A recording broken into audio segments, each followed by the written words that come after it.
to the flag of the United States of America, to the republic for which it stands, one nation, under God, indivisible, with liberty and justice for all.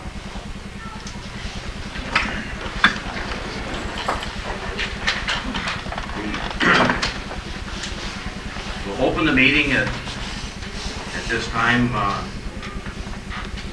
Public hearing for notice of appeal to zoning board from Jody Malloy, requesting relief from the demolition order and to cease proceedings to bid out the demolition of the building located at 221 Lake Street, Rouses Point.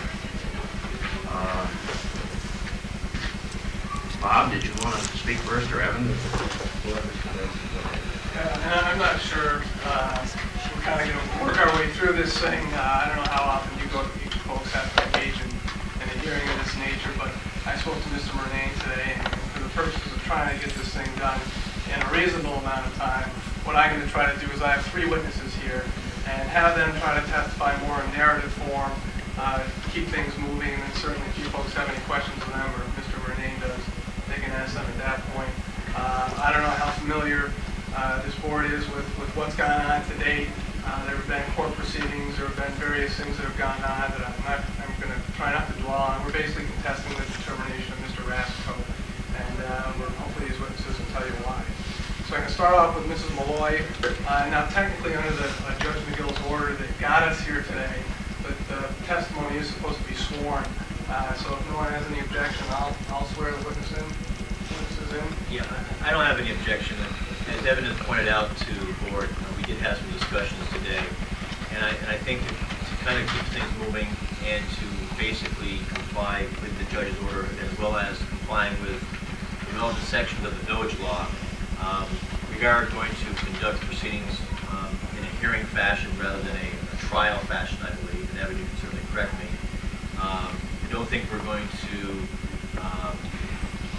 allow or have any kind of cross-examination of witnesses. There'll be direct testimony of witnesses, both for the applicant as well as for the village. Certainly there will be allowances for rebuttal by both sides.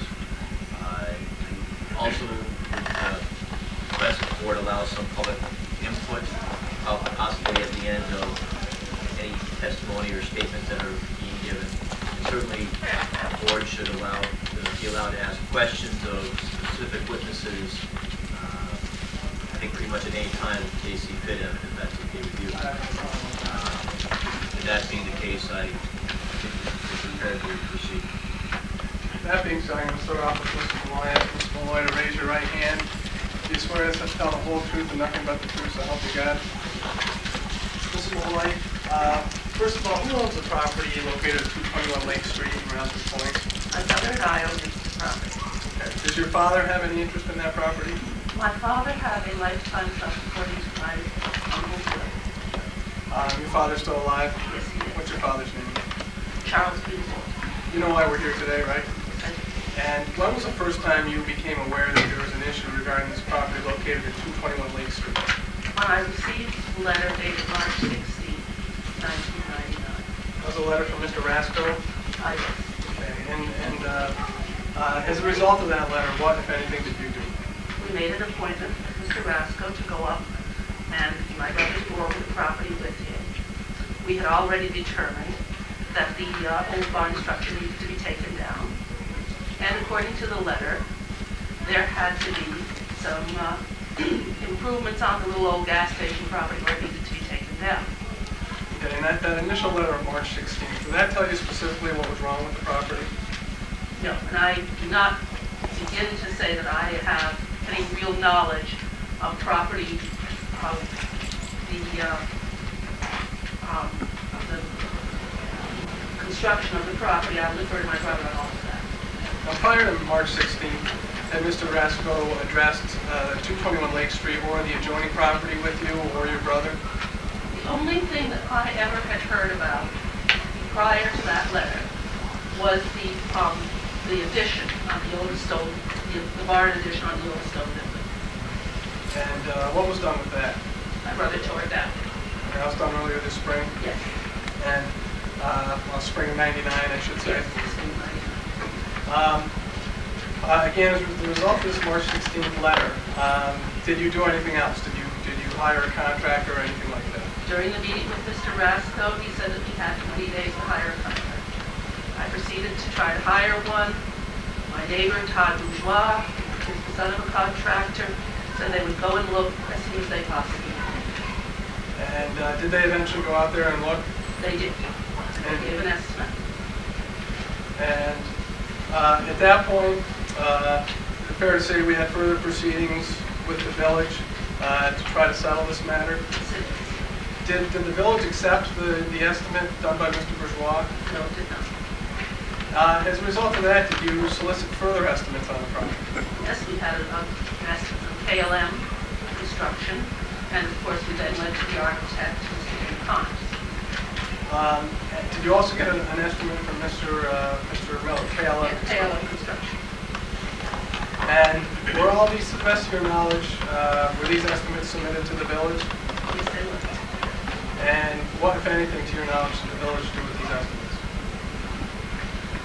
I have no knowledge of the village exists. Did they accept those estimates? They did. At some point, you hired an architect. We did. And who's that architect? Dana Connors. And did he, to your knowledge, someone on his behalf go up and look at the Yes. property? We let them in and they did a thorough inspection of the property. And what, if anything, was a report generated as a result of that Yes, inspection? it was. And to your knowledge, was that report shared with the village? Yes, it was. Was that report rejected?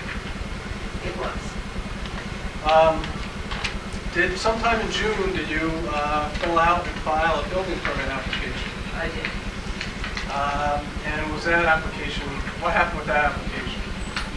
Absolutely nothing. As far as I know, it was rejected. Rejected. And at some point, court proceedings were commenced. Is that fair to say? Yes, it is. Okay. And was that after several appearances up here before the Board of Trustees? Yes, it was. And during this time, while this was going on in the spring and summer of 1999, at that point, were you willing to make repairs to the property and to try to rehabilitate the property? We were willing to make repairs to the property from the first meeting with Mr. Rasco. And to your knowledge, what was Mr. Rasco's position in this matter? He told me very determinedly that that building was coming down. And this is despite your willingness to address his concerns. Now, Ms. Molloy, that property used to be a gas station, is that correct? It did. When was the last time it operated as a gas station? When my uncle died in 1970, Who was your uncle? Alexander J. Lowe. And since 1976, what has that property been used for? My father has basically used it for storage. He's puttered around up there, kept a boat there, various things. What other, you said used for storage, what other things have you stored there? Lawn furniture, lawn boards, various and sundry summer things. I'll pick it up truck. Now, to this date, Ms. Molloy, are you willing to, are you prepared to try to take steps to renovate that property? Yes.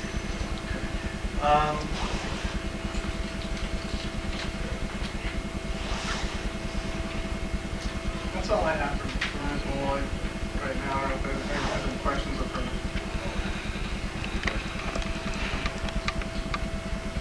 Certainly the board should be able to ask your questions afterwards as well as make those comfortable. Sure, I'm trying to keep it brief and present kind of an overview of what's going on, and then we can certainly ask questions of any of the witnesses after. Next, I'd ask to speak to, I'd introduce the board to Dana Connors, and ask Mr. Connors to raise his right hand and repeat after me. Mr. Connors, do you swear to tell the truth, the whole truth, and nothing but the truth, so help you God? Yes, I do. Mr. Connors, can you state your full name and profession, please? Dana Edward Connors, I'm a registered architect. Can everyone hear Mr. Connors okay, or do I need to move this? Pardon? Can everyone hear Mr. Connors okay? Can you hear her? Yeah, I don't know whether it's coming through the, I can't tell whether Let me it's. centralize this a little. So you may want to have, I think that's it. That's it. very Mr. Connors, you know why you're here tonight. Yes. At some point, were you retained by Mrs. Malloy regarding this issue? Yes, we were. Okay, do you recall when that was, roughly? May. And what did you do after you initially consulted with Ms. Malloy regarding this issue? We wrote a report. We went and investigated the building. We took field notes and wrote a report. To your knowledge, what was the allegation by the village, or by the code enforcement officer, I should say, regarding what was wrong with this building and why Mr. Rasko felt the building needed to come down? Well, we initially, an associate of mine from my office went, but later I went and talked to Mr. Rasko and met Mr. Rasko and Mr. Ferris at the building. But I think the issues were that the slab was settling and that the roof was leaking and that it was insecure and there was rotting wood, generally in disrepair. But the allegation at that time, to your knowledge, was the allegation that the building was in violation of the New York State Building Code? As I recall, yes. Okay. And do you have any familiarity with the building code in that regard? Yes, we do. And it's the allegation, is it correct, that the building was, the appropriate building code section that was referred to as section 1151.1, which refers to a building or structure which is in imminent danger to life and safety, fire, explosion, or other hazardous situation. Is that the section of the New York State Building Code that was being referred to? Well, that's the one we went to look at, but we inspected the building for its general compliance with the code. But yes, that's... And what, upon your inspection, what was your determination with regard to this section of the New York State Building Code? Well, we didn't find any evidence that the building was moving. Old buildings move, but this building didn't have any evidence that it had moved in my lifetime, perhaps. Yes, there were a lot of issues. The building wasn't occupiable, and that, yes, there were some repairs that needed to be made, but in terms of imminent danger of falling, it's still not in any imminent danger of falling, in my opinion. For the use that it was used as storage, somewhat of a storage facility, was it appropriate for that use at the time? Well, as a private facility, someone who owns it and they're using it themselves, it's like any of our garages where it may not be open. It's not a public use building. It had a lot of problems. I don't think I would store things that I wanted to keep temperature controlled or anything in there, but it was not being used for anything more than cold storage, so yes. At the time you visited the property, was there power to the property? I don't remember. To be honest with you, I don't remember. As far as the slab, you said that the slab, one of the allegations was the slab was unsafe. Yeah. Were there some cracks in the slab? Oh, many cracks, yes, I'm sure. And is it your testimony that that's fairly common in older buildings? Well, to some extent or another. It's not uncommon for buildings like this that may have been built on a budget at the beginning to have settled. Water changes, sometimes the footings get undermined a bit. But we're talking about, yes, the slab is substantially cracked. And it had moved and settled. But it's not all that uncommon, the level of which could be debated all day. How much is common and how much isn't common. This was significantly cracked. Okay, now this is a one-story structure with no basement, is that correct? Right, yes.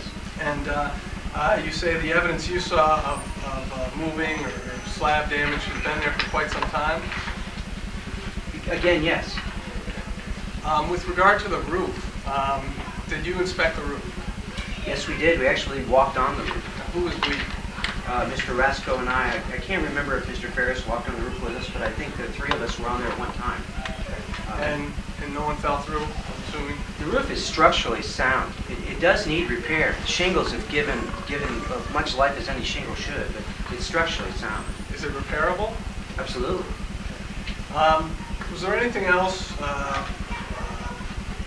as you inspected the property, did you observe any condition on the property which would present a danger to the general public at large? The only potentials with any building that's not occupied is that someone could break a window and get in. We know there's work that was required to the building to secure it, to be sure no one could get in the building. The only danger that someone would have would be to trespass, enter the building illegally, cut themselves or hurt themselves on something in there. But that would be a trespasser going into the building illegally? Yeah. Now, this building, is it fair to say this building is somewhat removed from other residential structures? Yes. What, now, you're talking, I think your testimony so far has been with regard to the New York State Building Code and a danger to life and safety. Is it correct that before someone would occupy that structure or it would be used for some other purpose, that you feel that certain things would need to be done to the building? Absolutely, yes, sir. And did you actually, at some point you let Ms. Malloy know in general terms that some things needed to be done? Yes, we did. Okay. And to your knowledge, in your conversations with Ms. Malloy, was it apparent that she was prepared to make those renovations? Yes? And you actually gave, were you ever asked to give a cost estimate? Well, we were asked what we thought it might cost to do that. Yes. And to your knowledge, well, let me ask you this. Did you go through a normal, what you would consider a normal procedure to price a job?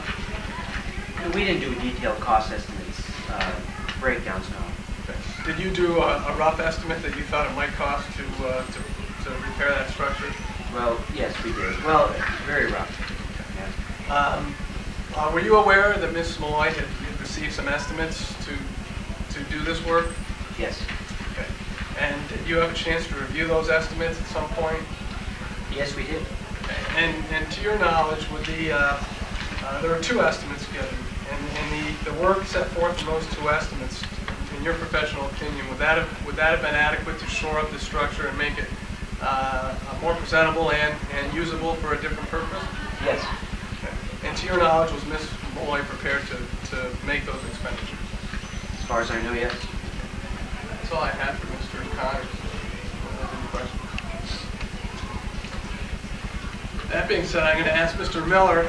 Tim, if you would mind stepping back just to get Mr. or one of you, get Mr. Miller closer to the mic.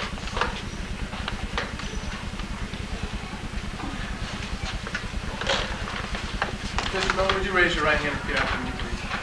Do you swear to tell the whole truth, nothing but the truth, so help you God? I do. Could you give us your full name, please? Kirk Matthew Miller, Mr. Miller, where do you live? 251 Mason Road, Champlain. Okay. Do you do construction work at all? Yes, it's up until this September, that's been my sole means of employment. I just started driving school buses this year. Okay. And what do you operate under a certain business name? KLM Construction. At some point, were you contacted by Ms. Malloy regarding the property at 221 Lake Street? First part of May I was. What, if anything, did you do at that point?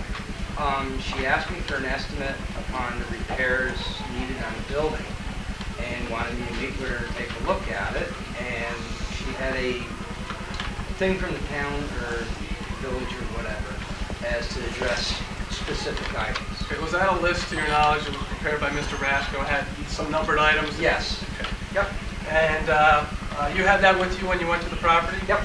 And that's exactly what I based my estimate on, is taking care of those specific items listed. Okay. And who went to the property with you, if anyone? There was myself and Ms. Malloy and Donna Racine. Because at the time I was working for Donna Racine, and she brought me down to introduce me to Ms. Malloy. Okay. And you did prepare an estimate? Yep. And that estimate was based on what you saw on that list that you were going over? I addressed each specific item. Okay. Yep. And now is it, you gave an estimate based on what you could see at the time, is that correct? Exactly. And how long have you been doing this I've contracting been work? self-employed for going on 9 years. And in the course of doing projects, is it common for other things to arise, or change orders to come up? I don't do major big contractors where you have, or contractors where you have change orders. But when you get into something and all of a sudden you find, with any renovations, there's always hidden things that you're not sure of until you open up that wall and you see. And I tell the people that up front. It's not built into the price. We'll do it at a normal hourly rate plus materials. And if there's nothing, there's nothing. The estimate isn't padded, so you're paying for something that doesn't need to be done. It's something at that time that we address. Okay, now you, do you have a copy of your estimate? Yes, I with you? did. I ran it off the computer before I came down. Okay. Can you just briefly state what the items were that you were going to repair as part of that estimate, and what your total estimate was to make those repairs? Certainly. According to the list that we had, and I had noted on my estimate, there was 3 cracks in the slab, and upon inspection, we noticed 5, not 3, so I underlined it as 5 in the slab, not 3 that were devastated, or no, that needed to repair other than little hairline cracks. Then we were going to replace the overhead door, repair and replace all exterior siding and trim. Some of it's rotted, unnailed, loosened, wobbling. A lot can be tightened up and put back in shape. And you don't need to replace the whole building of siding for 2 or 3 rotted pieces or split pieces. You take them out and put new ones in. The chimney had some aspects of it where the mortar was loosening and wobbling, so we had to add air in there for repairing the chimney. Then repair leaks, if any, in the roof. I found no visible or probable leak in the roof. All flashing and whatnot after years of sitting around the chimney, you're going to get a leak around the roof when the building's not heated that used to be heated. That's going to happen. Then the scrape and paint the exterior of the building, and then to repair the ceiling around where the old chimney came down through, where, like I said, the flashing has failed.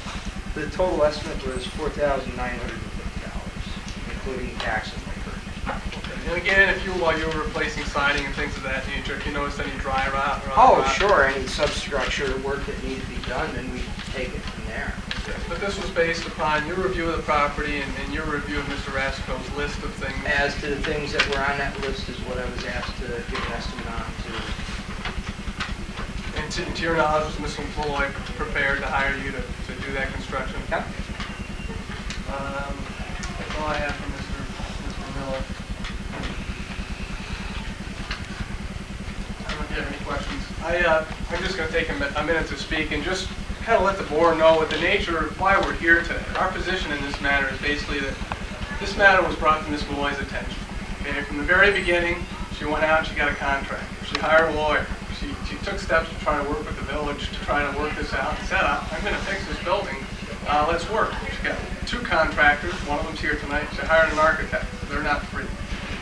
Went to several meetings before the village board of trustees and tried to work something out. She remains willing to this day to do some work on that structure. I don't think anyone can question her earnest to do this. Mrs. Malloy spent a lot of money to get us to this point. I'm not free. I've been up here about 6 times to try to deal with this matter. Mr. Connor's been up here a few times. He's prepared a report. We're willing to do some things to satisfy the village. Our position is that the code enforcement officer wants the building down. Not going to be satisfied by anything less. We're here telling you, and we've told the board in the past, the board of trustees, we're willing to make these changes. We remain willing to do it. That's the nature of our case. Okay? I just want to kind of lay an outline as to why we're here tonight. That being said, I'd certainly welcome any questions that anyone might have of these 3 witnesses.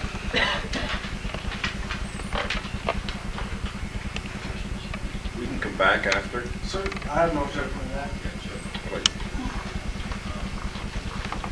You basically rescuing right now? Yeah. Yeah. On behalf of the village, I think Mr. Rasco is going to lay out basically the details of why the building was violated and what he found during his inspection to review of the property. And then Mr. Ferris may also add some additional information regarding his inspection of the property and what he found. Mr. Rasco? On February 15th, I made an inspection of the Alabama gas station. Before you start, perhaps we should swear you in too as well, just to try to keep compliance with the...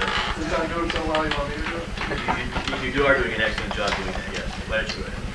Mr. Rask, can you raise your hand, please? Do you swear to tell the whole truth, nothing but the truth, so help you God?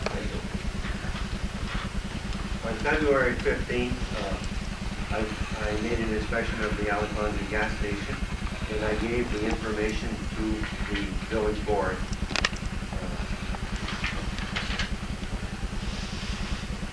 Once the village board received the information, I sent a letter to Ms. Malloy on March 6th, and she had in the letter explained 1153.1 dangerous or unsafe building and structure, and it also quoted per section 7414 of the Village Code, which is Article 7 of the Village Code. And Ms. Malloy had 20 days to come up with a contractor or someone to go over this. Well, within 20 days of receiving this notice, I do not hear from you, will make another inspection with the appointed person by the board, which is Bob Clark, and proceed through the channels and whatnot.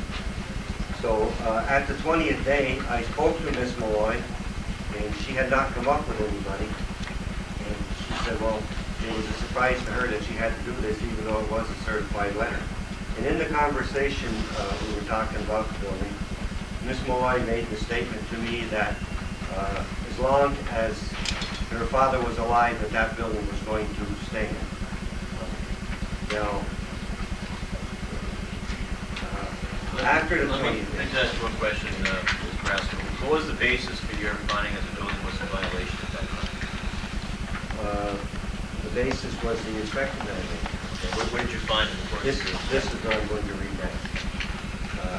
Okay, on the inspection was the foundation has 3 large cracks in 3 places, and the building was leaning slightly toward the northeast. The front overhead door and the door casing was deteriorated and had missing boards. The front and rear doors and casings were deteriorating. The large plate glass windows and casings are deteriorating, allowing water into the framing under the windows. Siding is missing and deteriorated in a few areas. The outside bathroom door is broken, and the casing and sill was severely deteriorated. The complete sill on the north side of the building was severely deteriorated. The chimney bricks were missing, and the chimney is deteriorating. The ceiling was falling in a couple of spots due to a leak in roof, and the roof needed replacing. And Bob Clark made his inspection also with me.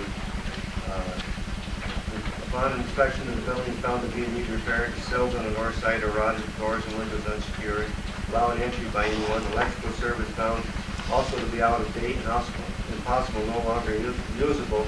Also foundation has cracks in it, and the building leans toward the east. When was that inspection done? That inspection was done on April 8th is the date of this letter. And that letter was addressed to whom, from whom? From Michael Rasky to the board.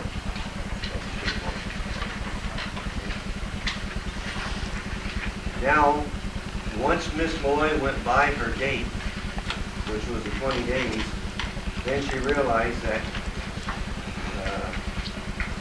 I shouldn't say realized, she hired Mr. Gracie to be her attorney. And I have a letter here from Mr. Gracie explaining that he has been retained by Miss Malloy to be the attorney. What was the date of that letter? The date of this letter is April 12th.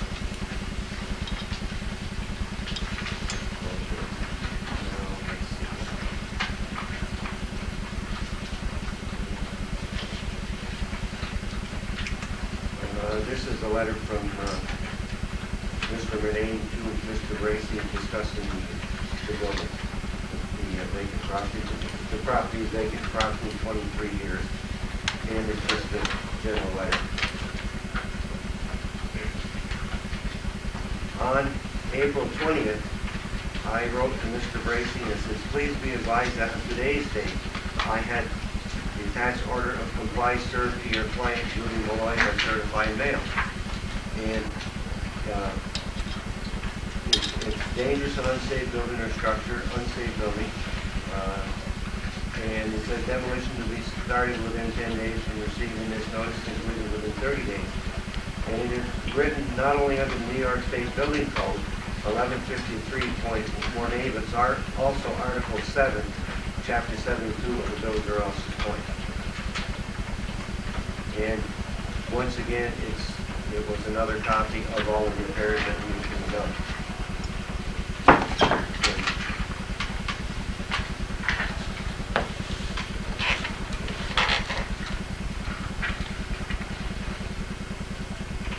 And this is a letter from Mr. Bracy stating that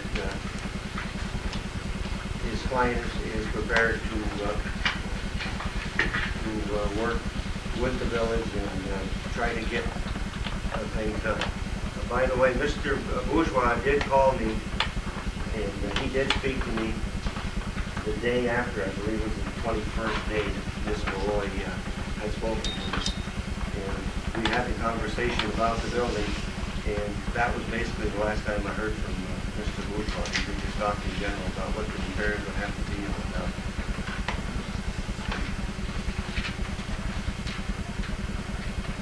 And this is another letter stating that he's willing to,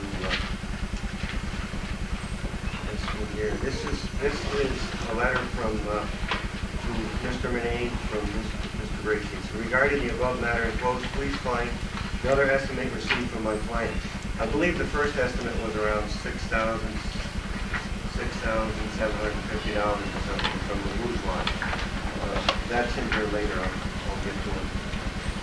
So anyways, there's a letter stating, and this is the estimate once again, the KL&M repair of cracks in the slab, 5, not 3, overhead door, $750, repair of the chimney, the exterior trim, the leaks in the roof, if any, scrape and paint the exterior.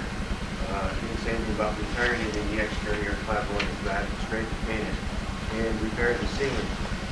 And there's nothing in this estimate stating anything about the foundation itself, which later on down the road here, we did find that the foundation was not up to standards, and there was one area, the foundation was not deep enough, in another area there was no foundation at all. It was built just on actually it was on a dump area. There was all kinds of scrap and metal and stuff underneath the building. That's basically why the building moved, because it was not on substantial ground.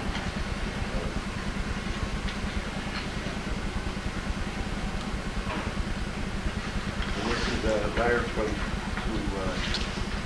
Mr. Manane to Mr. Bracy, and in essence it says the village has had also the opportunity to review the report of Dana Connors and the recent submittal of the K&L construction estimator are unconvinced of the arguments made in the same. And I'm not going to read all of the letters because it will take forever to go through these. I'm just going to use them overall.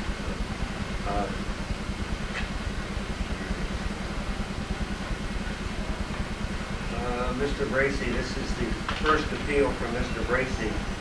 And in the appeal, he mentioned aesthetic conditions recommended by me. Well, first of all, I'd like to state that I never at any time discussed aesthetics or eyesores. That was not my point. My point was to go strictly on the New York State Building Code and the village law. Now, this first appeal is, grounds of appeal was written on the appraisal aforementioned property performed by Connors architect, stating the building was not unsafe according to 1153.1. And in this appeal, it did not state anything as far as the village code, which is once again chapter 72, article 7, which discusses unsafe and potentially dangerous buildings.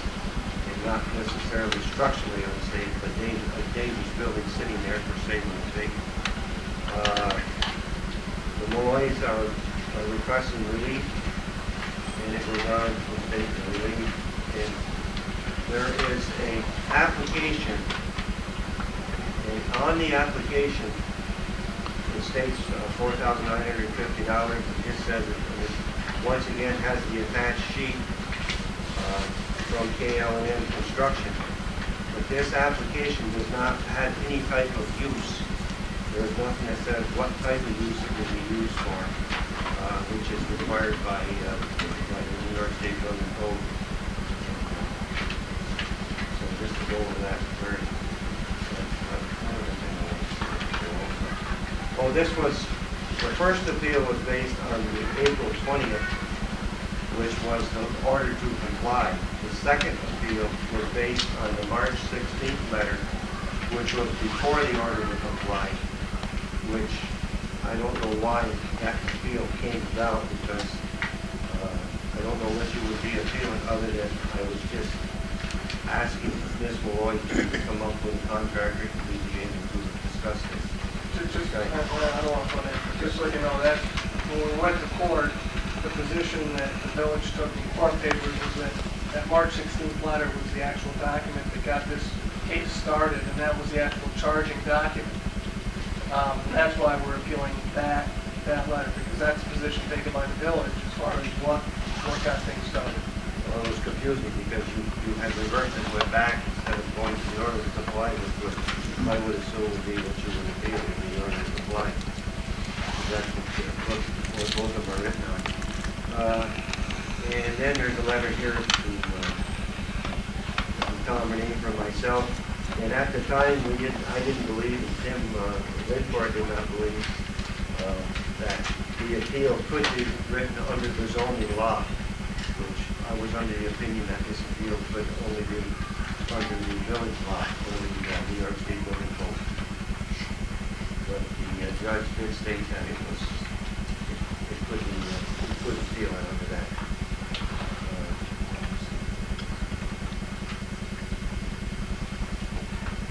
And this is a letter to Mr. Bracy from Tom Renee, and it's once again discussing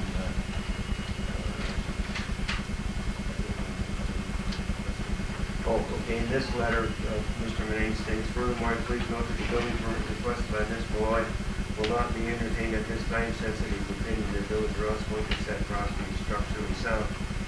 Structurally unsound, and the repairs proposed by Ms. Malloy pursuant to the estimate for the K&L and construction will not rectify the situation. That was the board's decision. Now we get to Mr. Connor's recommendations. And basically what it comes down to on the last page is how much will it cost to repair the building? I'm not sure. Mr. Connor says I would estimate between $45 and $50 per square foot, not including site work. We have been asked to address this or to prepare a work summary to occupy the building. Now the building is a 24 by 27, 648 square feet. And then 648 times 45, that's $29,160.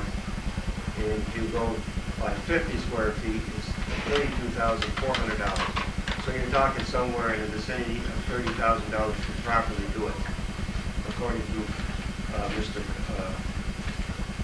Connor's estimate.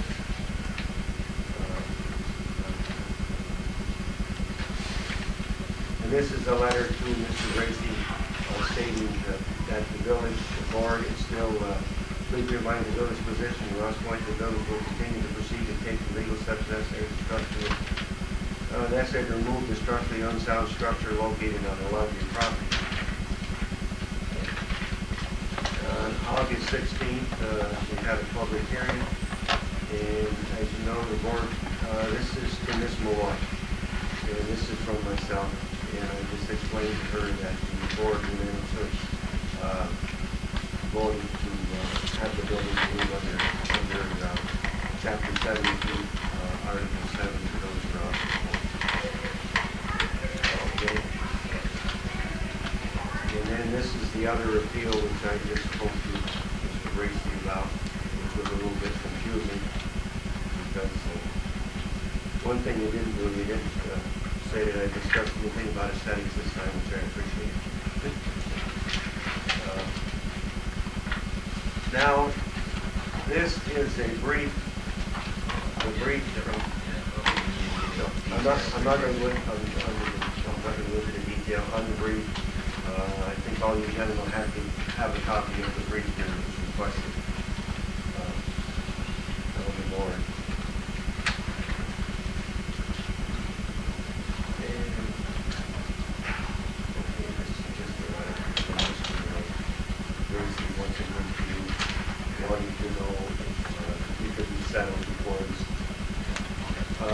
The village the village code allows one public hearing. But I addressed the village board at a couple other different times, and I asked them if they would give Ms. Malloy, Mr. Bracy, different public hearings and allow them to come up with some kind of a plan. And so the board was gracious enough, the village board was gracious enough to allow 3 public hearings, and at each time it was discussed. The board just asked, would you please come up with some kind of a plan or something stating what you're going to do and how you're going to do it. And each time that they had the public hearing, there was nothing that was brought up properly. It was not addressed properly, so the village board finally came to the conclusion that it looks like it's just going to be dragged on and dragged on. So they made the decision based on there was no plan that was ever properly presented to do any kind of repairs. That's all I have to say. Let me ask one question, Mr. Rasco. Then, again, the purpose of this hearing, though, is to address the issue of the violation of the New York State Building Code. And I think you already outlined to some extent the reasons why you felt that building was in violation of the building code. Is that correct? Right. And were there subsequent opportunities for you to examine the property, both with the Malloys, their engineer, their architect, after your initial examination of the property? After you did, yes. Yes, we did. And was Mr. Ferris, the village engineer, allowed to also participate in those inspections? Yes, he did. I guess I would just ask Mr. Ferris then to basically give his input in regards to his role in inspecting the property and or what he discovered during the course of his inspections.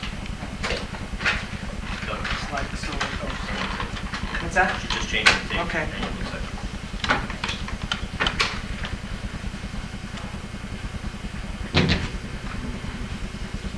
Well set, Carol? Yeah, Evan. Mr. Ferris, you swear to tell the whole truth, nothing but the truth, so help you God? I do. Okay.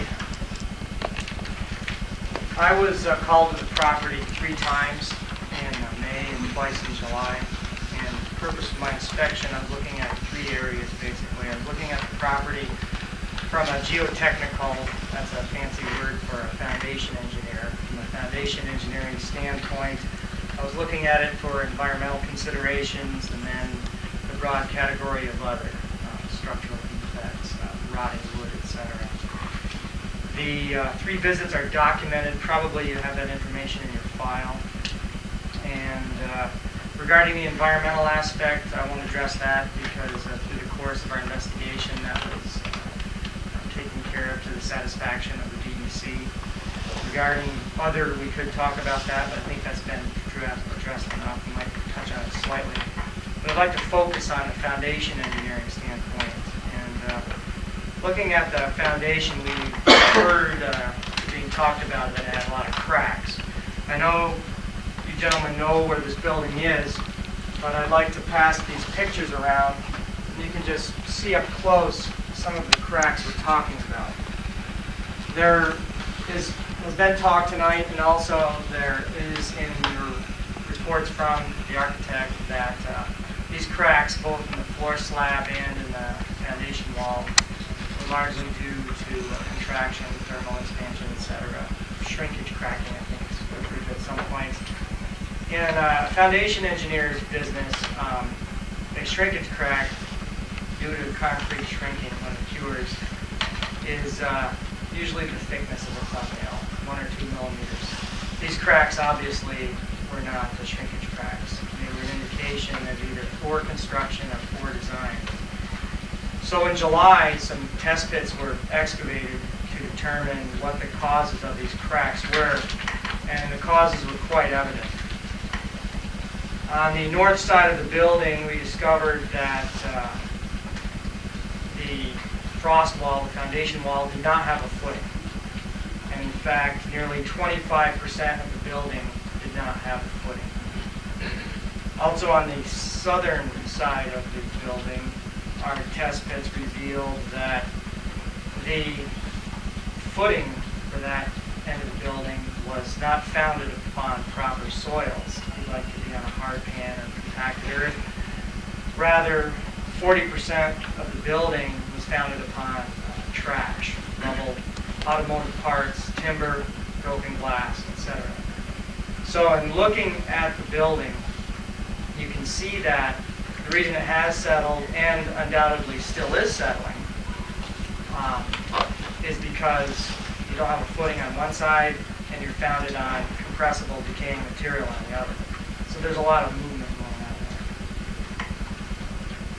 there. Now, Mr. Bracey's questioning of the architect, he touched on the settlement, and the architect, Mr. Connors, made a statement as to the age of the cracking. It's older than he is, but in his report, he did write down that it's impossible to determine at what rate the cracks have occurred or may still be occurring. Determinations could be made, but would be awfully expensive. It would be a research project. I submit that since the building has no footing and since it is founded upon trash, that it will continue to move and be a problem. Moreover, Mr. Rasko showed me the building code where the New York State Building Code requires that buildings have footings. It's in direct violation thereof. And also that buildings be founded upon stable soils, which it's not either.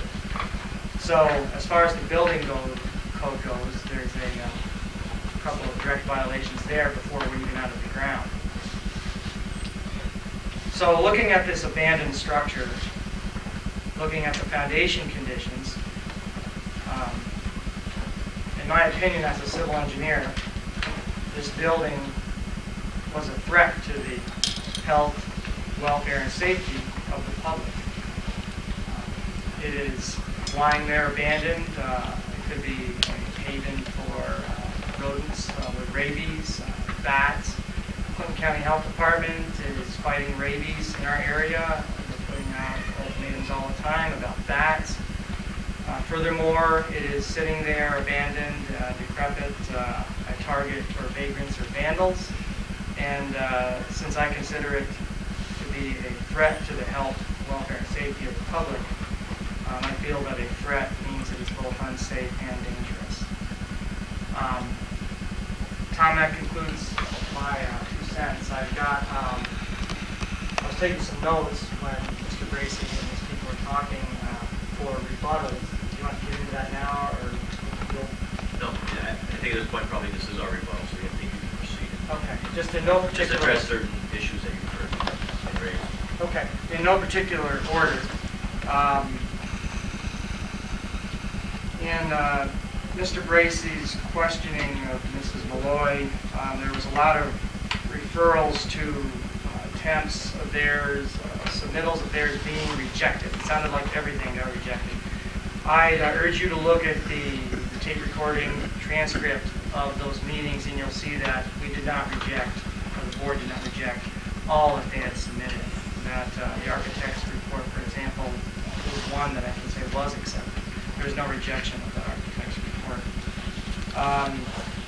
Also, in looking at the estimates that were supplied, I'd like to say that even the architect's estimate of $45 to $50 an hour, which would be around $30,000 to repair the building, that would have excluded the foundation work that needs to be done in order to put a footing under the 25% that doesn't have it, and also in order to get under the building and remove the 2 or 3 feet of trash that is under there, and then compact proper soil underneath the footing.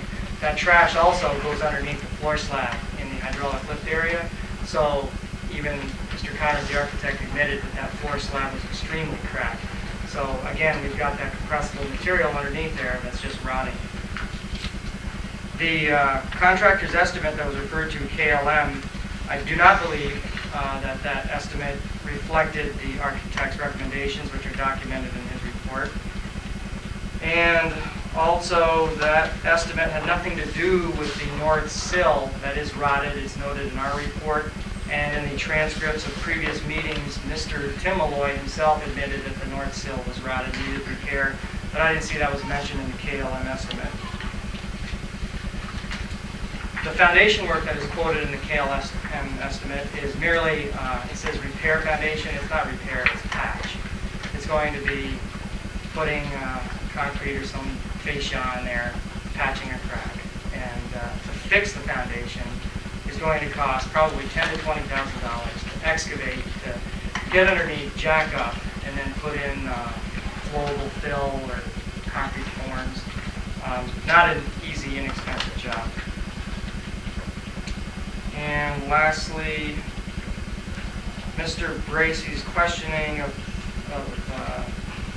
Mr. Connors with regards to was Mrs. Malloy ready to retain him or to pay what she needed to get things done right.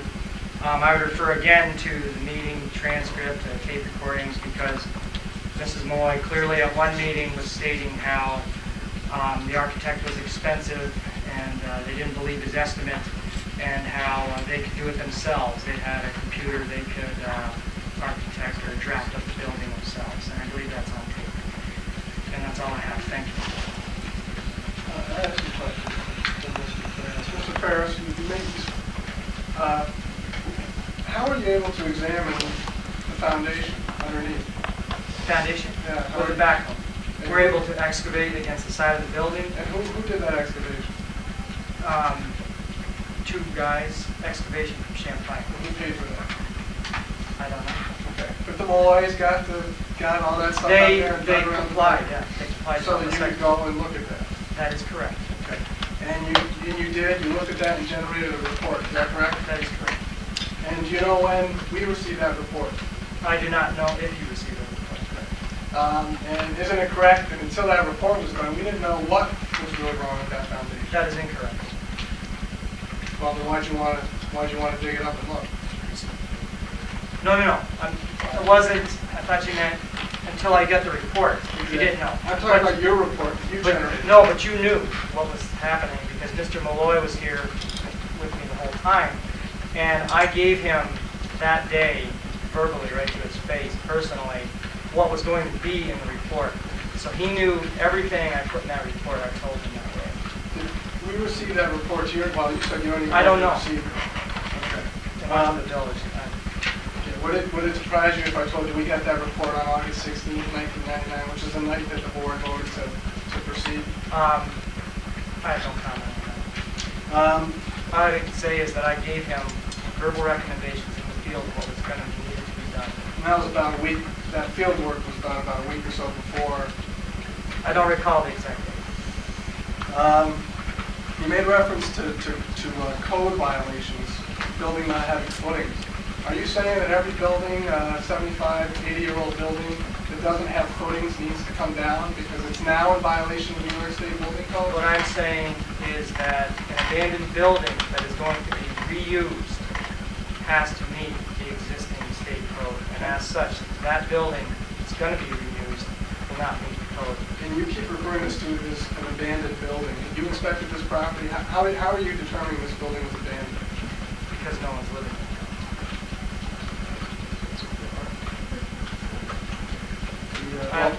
That's just my attitude. You're aware that that was a Garage. garage, so no one ever... 20-something years ago. You're aware that no one ever... It's abandoned, in my opinion, based on the state of decay. It doesn't look like there's been much done to it. You have no personal knowledge of vagrants or bats or anything like that? At this time, I do not. And is it, when you visited the property, Mr. Malloy was there with you, is that correct? Yes. One of the visits were two. Okay. Did he express to you at that time that he was willing to do the work as suggested in your report? I don't really think so. But he's the one, they actually got the backhoe out there and dug up... Well, they did that part. part, yes, they did. Okay. You're saying you're not sure if they wanted to, if they were willing to repair that, despite doing that. You're saying you're not sure. No. I can remember some certain things that were said. If you'd like to repeat them, I will. Okay. If you have any Well, I questions- can remember that Mr. Malloy said specifically that he wasn't sure what they were doing. He said maybe we just better tear it down. He said, I don't know if my sister will go along with this. She's the one, et cetera, et cetera. So I came away not knowing what was going to happen.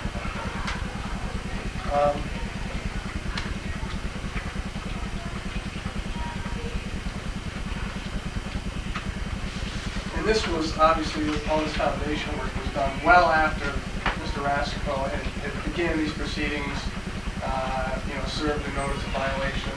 This work was done in July or August. Is that This correct? work was done in July, and it was prompted by the Malloys in trying to come up with a fix. And also, it was a dual investigation on that date in July, because not only were we looking at the foundation, but the DEC was on site looking for tanks that were alleged to be closed, which were confirmed, were closed.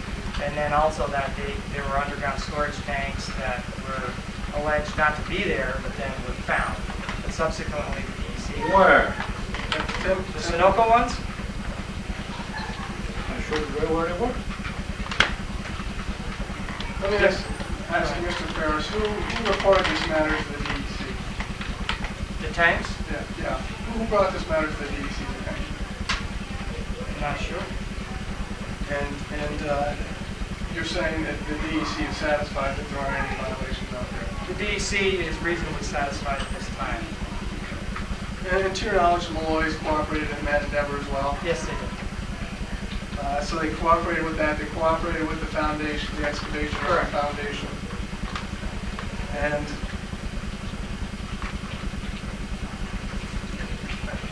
Tim, you want to have any questions you want to ask Mr. Ferris? All I can say is that the tanks were there, Bob knew where they were, I knew where they were, and no surprises to anyone. Okay, I may have mistaken that with the foundation drain, that you claimed there was no floor drain. I didn't know about the floor So drain. I may have mistaken that, Tim, I'm sorry. We found a floor drain. I mean, I think I went over backwards. I can't think of anybody in the world who will let you pull sidewalks out, actually pull sidewalks out, right, around the building, to go down, dig down 4 feet. They call NCON in on us, which could have broke us, which I really didn't appreciate. Had they found something there, I wouldn't have enough money left to retire, you know what I mean? But that's neither here nor there. They wouldn't listen to the fact that we had legally abandoned them tanks. My father and my uncle both had that done. NCON found that to be true. They come back and they look at that drain, and in so doing, they managed to get themselves in trouble. After I told them they were in trouble, and Bob could swear to that. They caused themselves a lot of problems by breaking into a state pipe when they were on a state easement. Not to mention all the topsoil you could put down is now gone. Well, I'm not talking about that. And as far as the other part of it was that we didn't give them any specifications as to what we were going to do.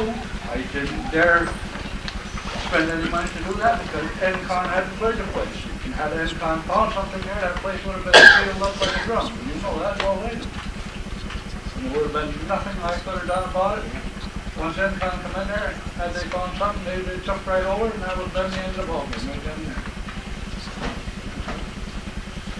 So that's why I didn't go about getting any estimates, because how could I tell you what I'm going to do with the place when I don't even know if I'm going to have it next year?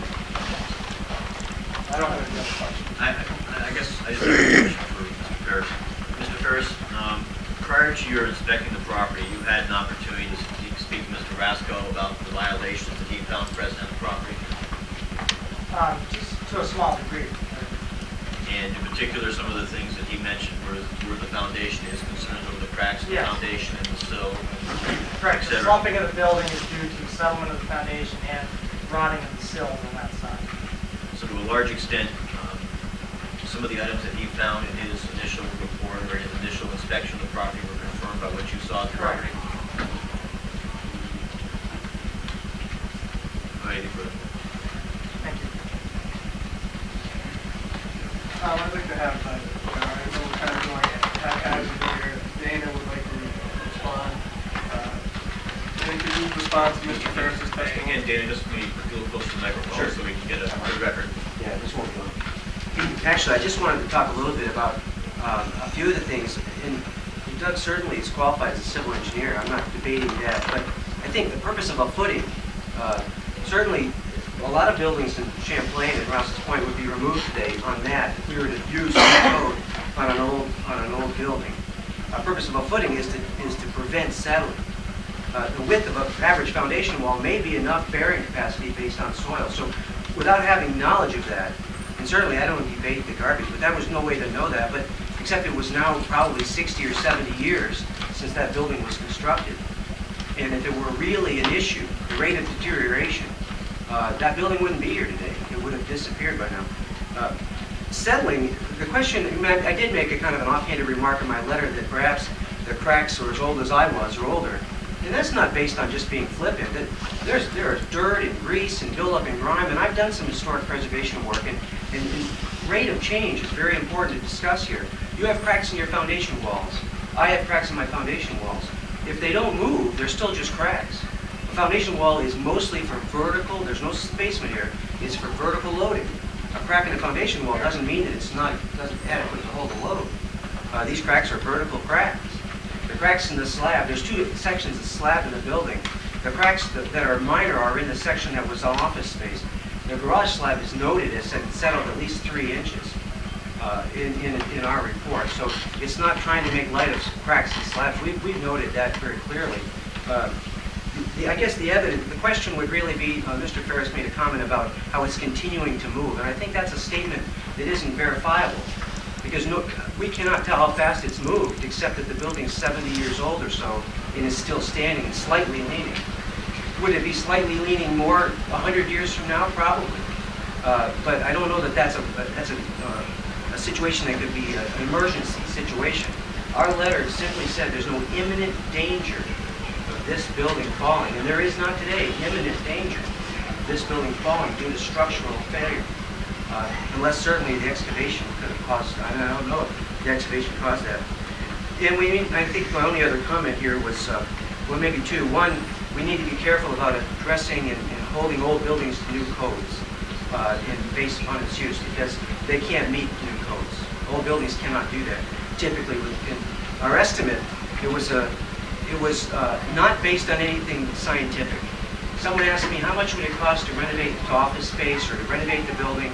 And we're assuming, heat and lights and electrical upgrades and structural repairs and all the rest. That wasn't based on anything. And we don't use that. I think you have a contractor's estimate to do the work. Whether he can do the work for that amount is really a business decision on the contractor, but you have one. You have two. And whether or not the work will be done or not. And if he does the work, and maybe even addresses the foundation work that Mr. Ferris has called out, the building's salvageable. I don't know, it's not a either-or decision. This is a question of whether or not it wants to be fixed. The owner wants to fix it. Certainly it's doable. I guess that's what I would say. That's all I had. I'd ask kind of out of turn, Mr. Ferris, I've asked you this before, but is the building salvageable? I don't know how you want to now, I do have a couple questions for Mr. Haskell. The Malloys were never charged with any kind of a use violation, is that right? They were charged very simply. No, it had nothing to do with you, no. It's the structure itself. Well, you mentioned in your testimony, Mr. Ferris, too, the fact that their building permit application was rejected because it didn't address a new use. Well, they weren't being charged with a new use violation. No, a building application has to state a use. You have to have some kind of a use, otherwise you can't just put a building up. It has to be, whether it's a single-family, two-family office building, whatever, whether it's allowed or not allowed in the zoning, because we have zoning laws. Now, if we didn't have a zoning law within the village, we might run into something different. But to your knowledge, was there a grandfather provision that grandfathers certain buildings? It doesn't grandfather that, no. Well, after 1 year with that use. I can tell you the section only when After 1 year of what use? And I guess, could you explain a little more what you mean? Are you assuming that the building had no use? Let me look up the use here, but one thing.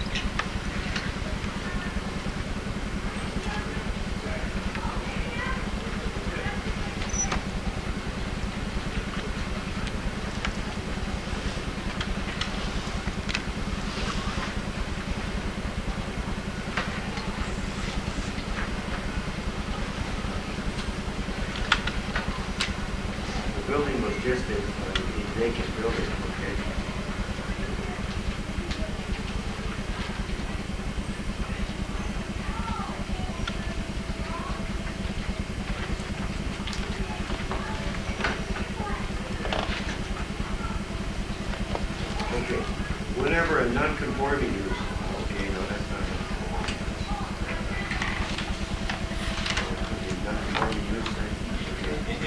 It is. Use at the time that the garage was used, did not. Right, it is. It's whenever a non-conforming use has been discontinued for a period of 1 year, use shall not thereafter be reestablished, and all future uses shall be in conformity with these regulations. Okay. To your knowledge, weren't you assuming though that the building was vacant and had been abandoned? Pardon? Now, let me break that. To your knowledge, was the building used for storage purposes over the last 20 to 23 years? It was a vacant building, I had no idea how much or what you were using for storage. It's not wasn't my concern. And so you made that assumption that it was a vacant building as far as the village code goes. It is, yes, it was a vacant building. Now, Mr. Raskol, are you the one who reported this property to the DEC? I don't remember whether it was myself or Mr. Ferris. I don't remember how it came about, but the DEC was notified. And you notified them sometime after you brought these proceedings, isn't that correct? Right. Right. But the village doesn't have any authority to charge them or pursue that matter against them, right? No, the DEC, the only thing the DEC did say was that the 2 tanks that were left in there are satisfactory, but if there's ever any use on the building or the other building as well, at that area the tanks would have to come out, then it would be a separate issue once again with the DEC. But they're not concerned with them. As long as they're not disturbed, they're all right left in there. Well, you originally, this matter first came about, you brought it to the board's attention, I think it was back in February 15th. Right. And at that point, isn't it correct that you recommended the building be repaired or torn down? When I made my first recommendation, you always went either repair or remove. Exactly. So you wouldn't put repair if the building couldn't be repaired, is that correct? Well, no, I only put a recommendation, that is up to the village board as to whether they want to have the building repaired after the initial inspections. It's really their call. All I am is a messenger. I write it up and I put a recommendation as to, well, you can either repair it or you can have it removed. And then, once you go through the process, which we did several times, and there was no satisfaction as far as the village was concerned, on Ms. Malloy's part, eventually came to the point where we didn't come up with a good plan, so they decided to. Let me ask you this, did you ever provide me with Mr. Ferris's report? I don't provide you with any type of information like that. That would be up to you to request that information. We don't have to give out.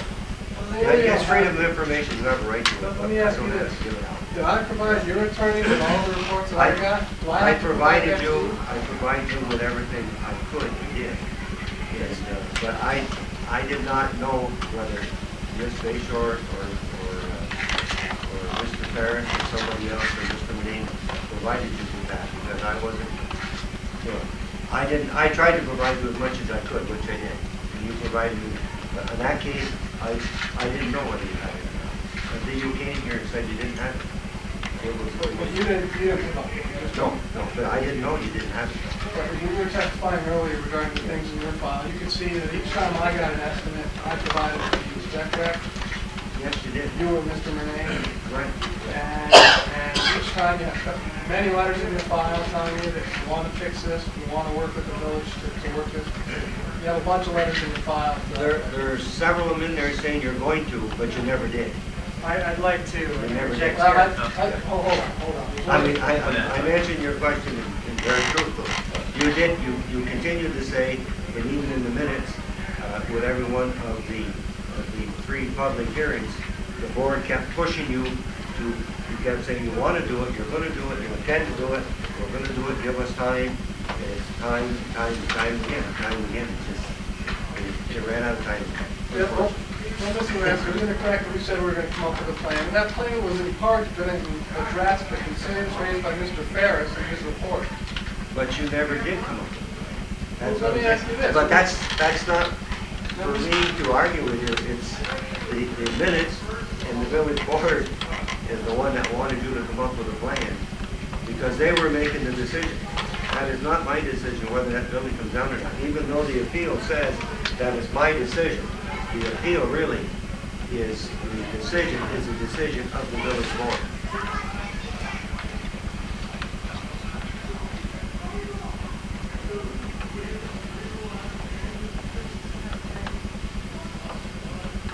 isn't it true, Mr. Rasco, that when you met with Mrs. Malloy at the beginning of April, didn't you tell her at that time that building's coming down? I didn't say it was coming down. No.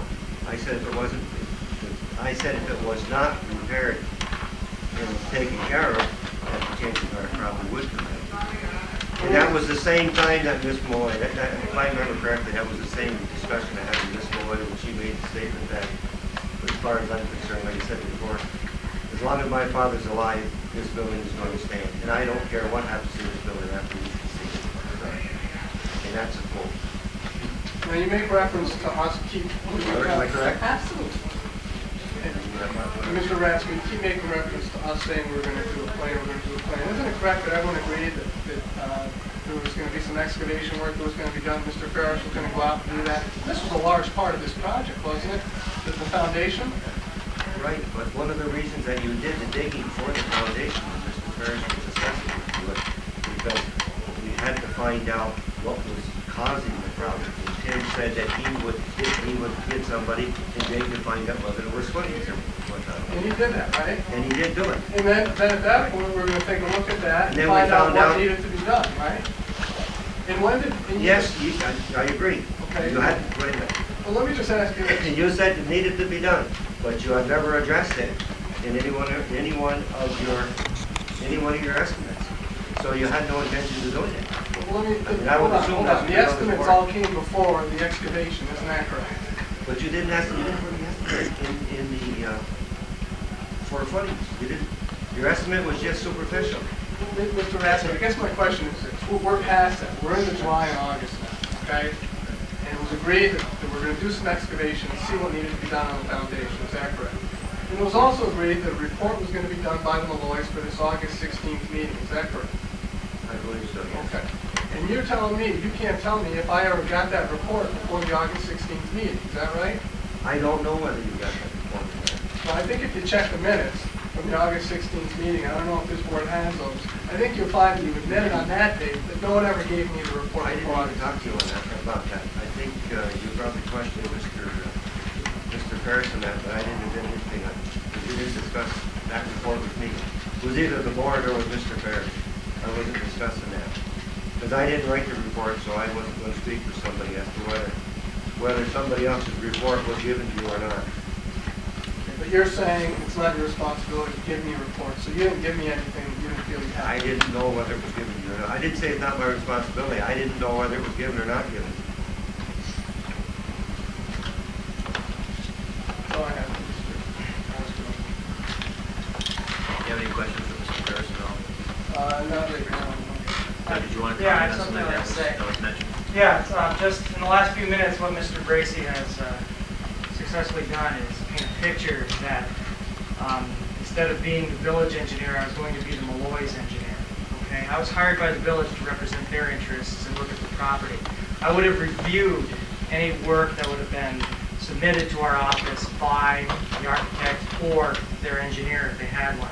That day when we were in the field doing these excavations that revealed all the information, truly they should have had a design professional in the field with me, because the village was not going to pay for me to design the fix for the Malloy's building. It would be up to the Malloy's to hire a separate professional to submit a design, and then we would review that. Mr. Malloy was with me shoulder to shoulder all day, and he was asking lots of questions, and I gave him the general outline verbally of the report. But I was also careful not to get too specific. He was asking some very pointed questions. He was gleaning me for information, but I did not want to be giving him a design. He should be coming up with his own design, with his own design professional, submitting it to us. And so we were under no obligation to give Mr. Bracy and his people a copy of that report. To my knowledge, it was not understood that we would be doing the design for those people. We would go, we would get the information, we would be prepared to review their design. And that's the way it was. I was the village engineer. I was not there to do a design for the Malloys. Let me ask you this, Mr. Ferris. You're aware that the Malloys submitted an estimate from Mr. Bourgeois, is that right? Yes, I And am. that estimate was rejected. That estimate, to my understanding, was cosmetic in nature. Was it rejected? Yes, it was. KLM submitted an estimate. Was that rejected? I believe it was. And Mr. Connors prepared a report. Was that rejected? No. let me ask you this. Was the village calling the shots here, or was it us? The village asked you to prepare a scheduled program to repair that building. Now, subject to your approval.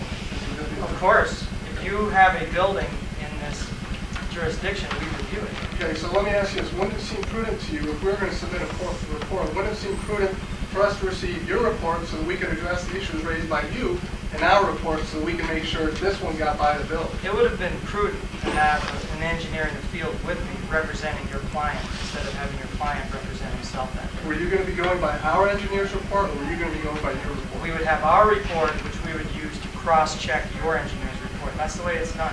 That's an owner's But what you're saying is that if our engineer's report didn't meet your report, we were going to have to submit a new report. Isn't that right? I am not saying that, because depending on what the report said, we might accept it. Also, in the case of engineering or architecture, there are different ways to handle problems. And so they may have come up with something more astute than we thought of and might have plotted that.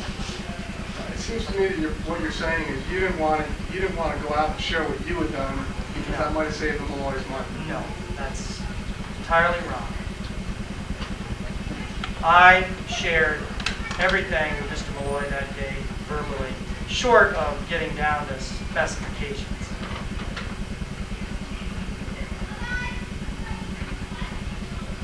Do you recall ever giving me that report? I did not give you that report. I did my reports to the village, my client. That's all I have. Can I ask a question? When was this hearing? August 16th? I might have the date wrong. Roughly? Roughly. And nobody is, why don't you have it now? Why don't we have what's That report, and why hasn't something been reacted to Just- by now? and that's a legitimate question, just so I can kind No, of it's clear that August up.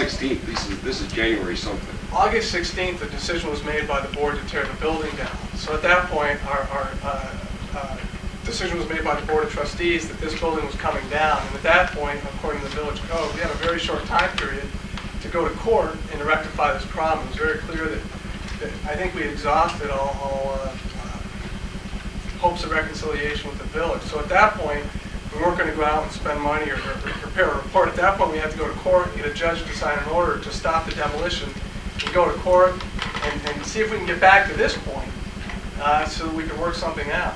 And we are willing to work something out. That's why we're here tonight. But that's why you're saying it's been 4 months since August, or 5 months since August 16th.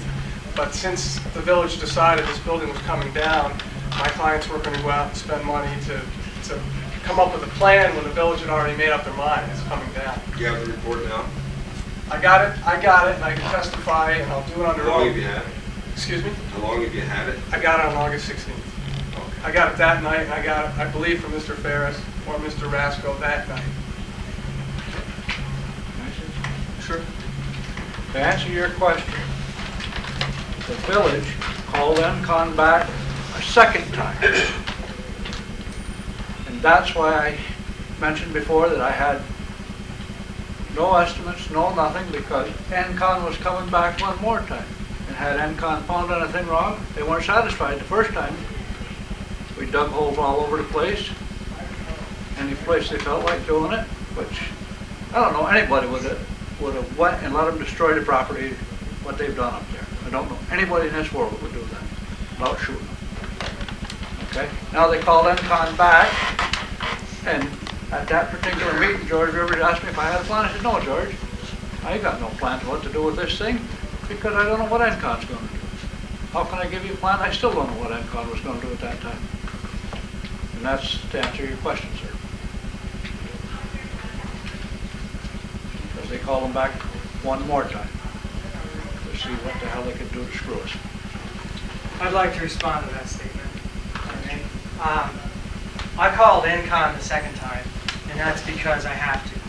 Because we found that floor drain, okay? The floor drain that you said didn't exist. There was no floor drain in that garage. I didn't believe there was. We found a floor drain, Right. and there was an oily residue that came out. And so, by New York State law, I have 2 hours to call the DEC and tell them we found something that may need to be looked at. They send somebody out to look at it, and they determine whether it gets a spill number or whether it gets no big deal. Okay, you got no big deal on it. But I had to do that. That's my job, and that's every citizen's job. It's in the state code. Nevertheless, at the time of that meeting, NCON hadn't been there. So I didn't know what NCON was going to find. And I don't think anybody sitting here would risk any money on any piece of property if you have no idea what's going to go on with it the following day. Chairperson, I don't know if anybody else has any more comments, but certainly there should be an opportunity for, there are some citizens here to allow them to have some comment in regards to this matter as well as to the public hearing. If anybody else has any comments that they'd like to add, other than people that have spoken already.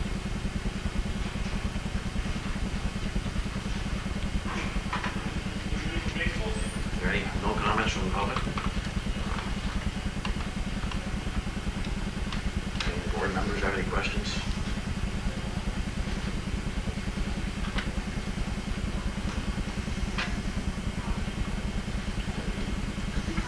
And if I may, Mr. Chairperson, Yes. before I guess any additional action is taken, just so the board knows, the appeal that's been taken by Mr. Malloy to the decision of the code enforcement officer is really the item that's on appeal at this point. And that's an appeal of section 1153.1 of the New York State Building Code. That specifically states a building or structure which is in imminent danger to life and safety, fire, explosion, or other hazardous situation shall be made safe and secure or demolished and removed by the owner thereof. That's the section that is referred to in the applicant's appeal. We've also heard Mr. Rasco comment that there is a cross-reference in his letter, which is referred to in the appeal to it was Article 7 of the town law, which has similar language in regards to a dangerous or unsafe structure and the fact that it has to be made safe in a certain time frame, or the village board can ask that that be demolished. Essentially, I believe what's before the board to vote on, unless Mr. Grace has any other witnesses he'd like to call or any other testimony that he'd like to produce, is essentially making a determination whether or not the decision of the code enforcement officer that this building was in violation of that particular section of the building code was correct or incorrect, whether that decision would be affirmed or overturned. I think from that point, the issue of whether or not the village would proceed to put the building or the demolition, continue with the demolition order and to put that order out to bid would follow from that decision of the board. I don't know if Mr. Bracy has anything to add to that, but I think that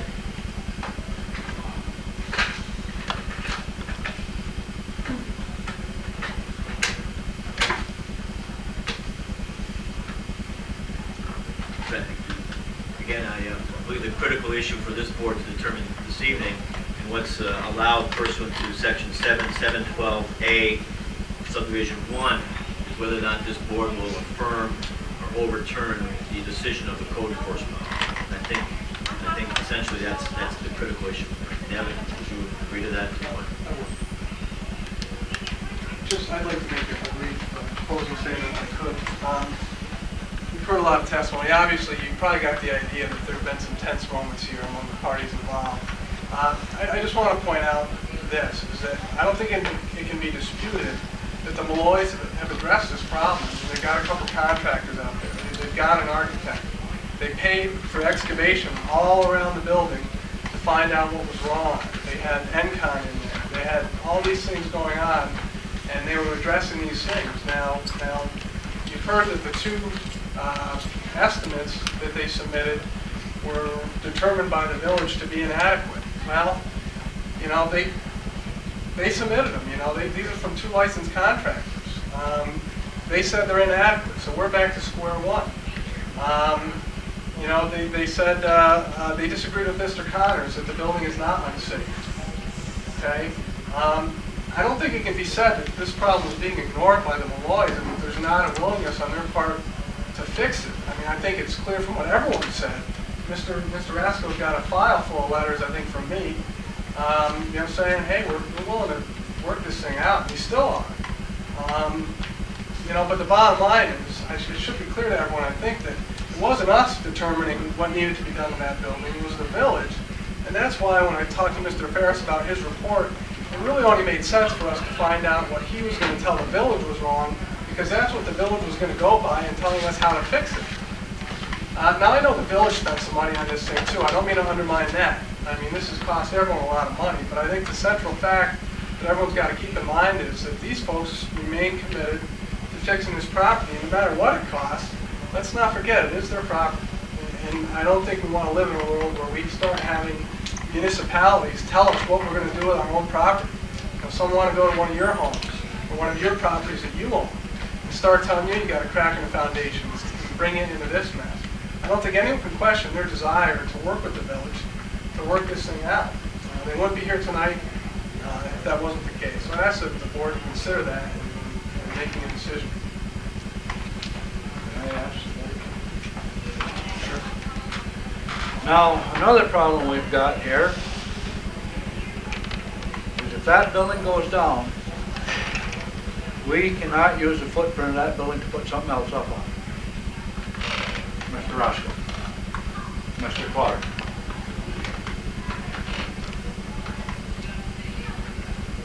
I'm not sure what you're saying is if the building goes down, You can't use the footprint. You can't use it where it was, where it is, we can't put anything back there.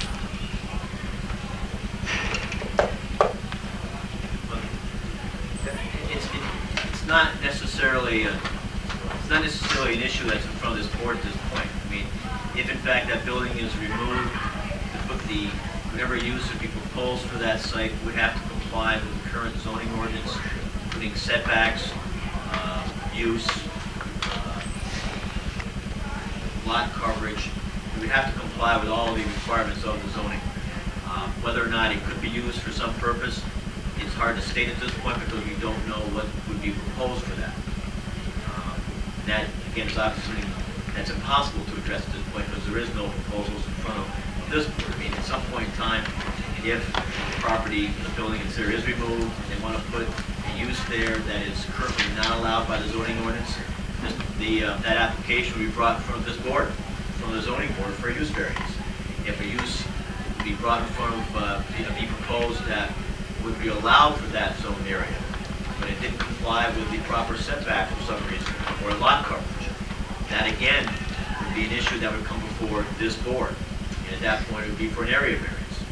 So to say that this property could not be used for any purpose, it is not accurate. Again, it all goes to use, it all goes to size, and with those proposals, there may be a requirement for a use variance application, perhaps an area variance application. At this point in time, that's speculative, but again, it also isn't really relevant to what the board is to be deciding this evening, which is whether or not this particular structure was in violation of the building code, and if so, then the village would be entitled to proceed with demolition of said structure. If not, then that order would cease, and apparently, I guess no further action would be taken. Yes, I have a question for Mr. Connors. Have you seen the report from Mr. Ferris? No.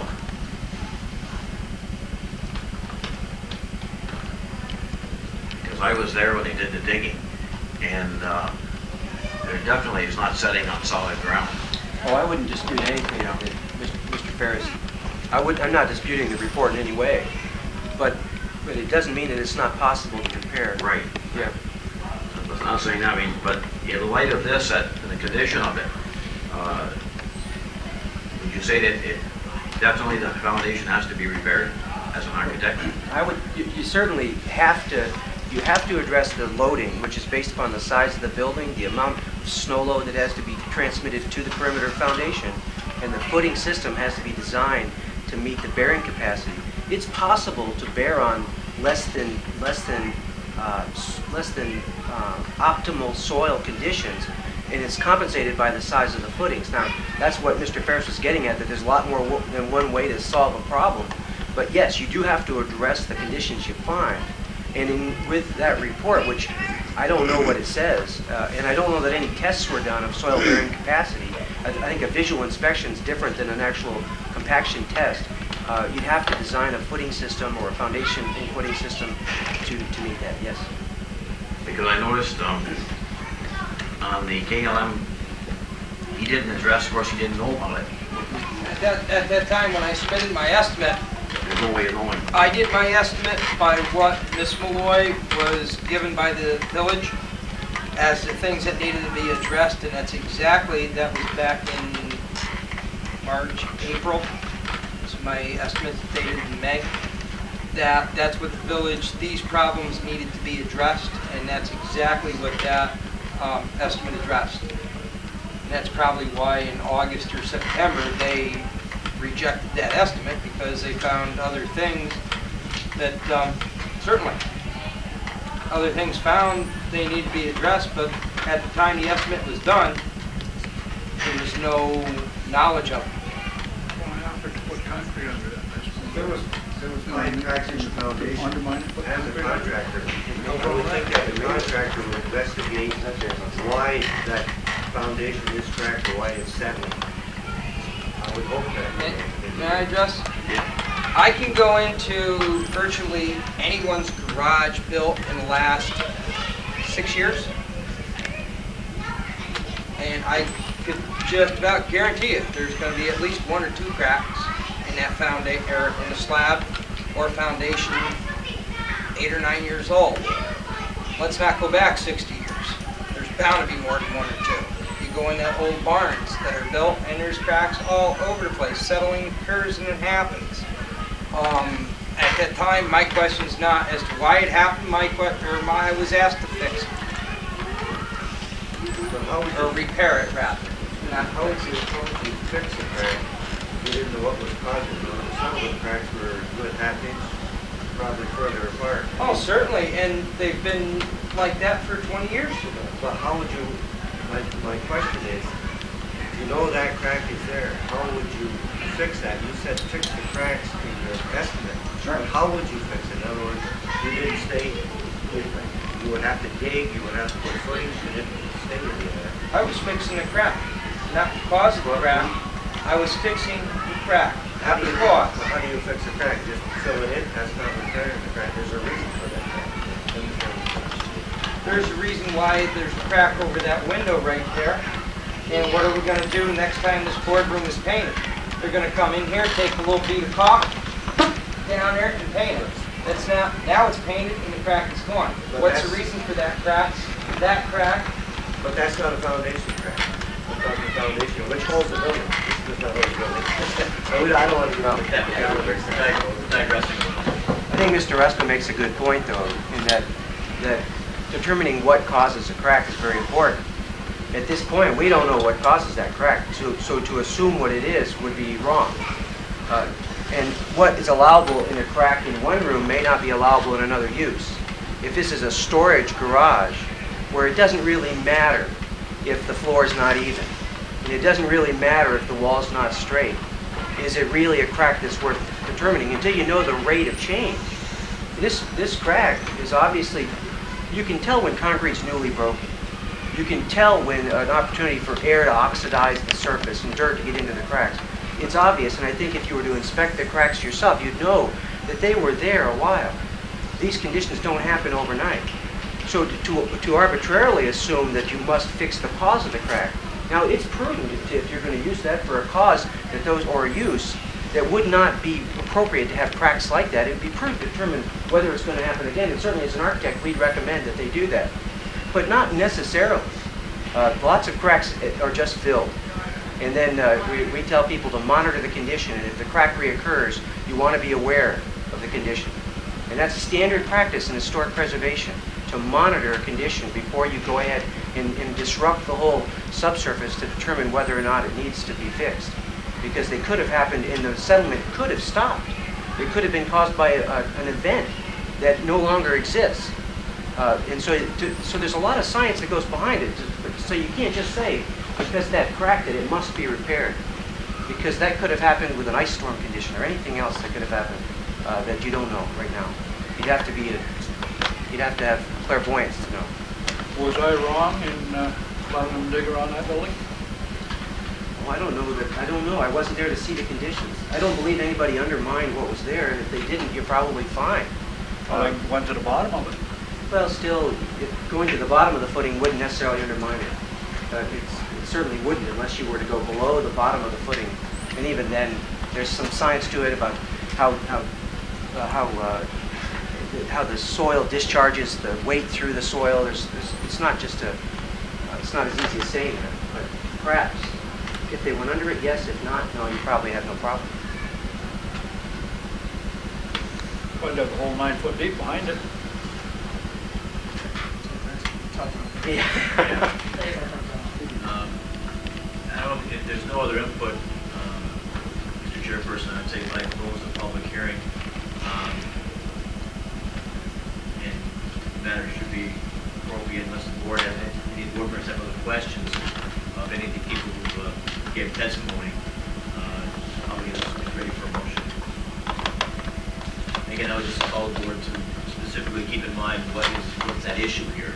There are a lot of testimony from a lot of various people on several various issues, but the primary issue is whether or not at this structure there's a violation of 1153.1 of the building code of the state of New York. If the board wants to take a look at that language, I've got basically a copy of that, actually Mr. Connor's letter, which is dated May 11th, which specifically again says exactly what that violation is.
Gracie was just pointing out to me, and I'd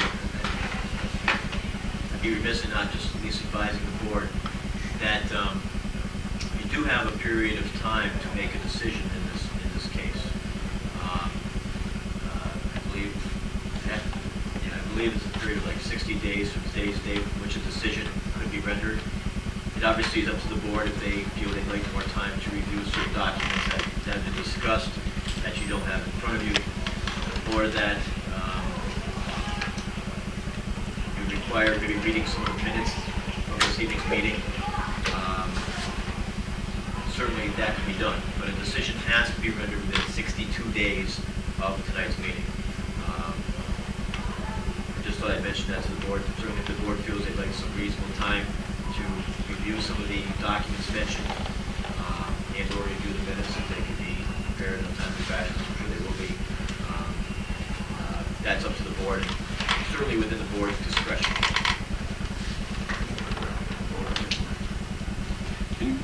Could you go through again what our, what you just said that we're going to end up beside that. We have to, But really, the only issue before the board, because you've heard testimony on various issues, the real issue in front of the board is whether or not the decision of Mr. Rasco, which is that this building was in violation of that particular section of the building code, was in fact true. Whether that decision should be affirmed or that decision should be overturned based upon the evidence and the testimony that you've heard this evening. That is really the critical issue, and again, I think I've asked Mr. Gracie about that. He's confirmed with the board, and that is the issue, whether or not there was a violation of that particular section of the building code at this property as was violated by Mr. Rasco. One more thing I'd like to mention, Tom. It sounds like, or it looks like anyway, that you folks each have a packet of materials in front of you, maybe some of the stuff that's gone on in this case, which I certainly have no objection to. I guess the only question I have is if you do require any other documents, if you could let Mr. Murnane know, I'll certainly provide anything that I can. You probably have almost everything there, but I'd certainly like the opportunity to present further documents to you if you want. And just for the record, and apparently what the board has in front of them is just copies of the violations, letters that have gone back and forth between us, copies of the minutes of the village board meetings, no notes, no memorandums, nothing of that nature, and I'll be happy to provide you with a pack of that information, but essentially, that's all that's in there. Could you at least let me know, give me a list of what they do have? Absolutely. So that if I feel like we wanted to submit something in addition, we can do that. Absolutely. Great, thanks, Tom. Sure, Bill. I would move that, and the reason that I move that the findings of Bob were, everything that's demonstrated to me is what Bob has found was justified.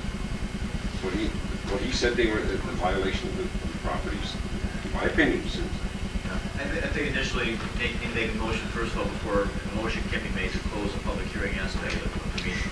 Make a motion to close the public hearing. Take a second. I'll second.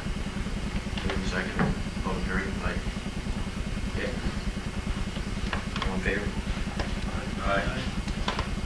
So carried. Public meeting is now closed. If the motion be made, now would be the time to make a motion. yeah, I move that Bob's finding and what the demonstrate the violation that he demonstrated, I feel is still justified. Second. I'll second that motion.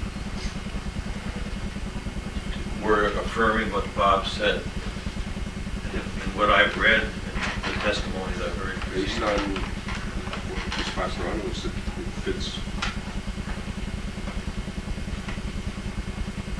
Motion on the floor that we affirm the code enforcement officer's finding unsafe building due to all reports. The information that was transcribed, the foundation is unsafe. From Mr. Harris and all the information we have. Is that what you're saying? Yes. Mr. Fabro seconded the motion, is that my understanding? Yes. Roll call vote. Aye. I abstain. So as my understanding, 3 ayes, is that what I heard? You abstained? Yes. Mr. Chairperson. Based upon that, the motion has carried, that the decision of Mr. Rasco has been affirmed.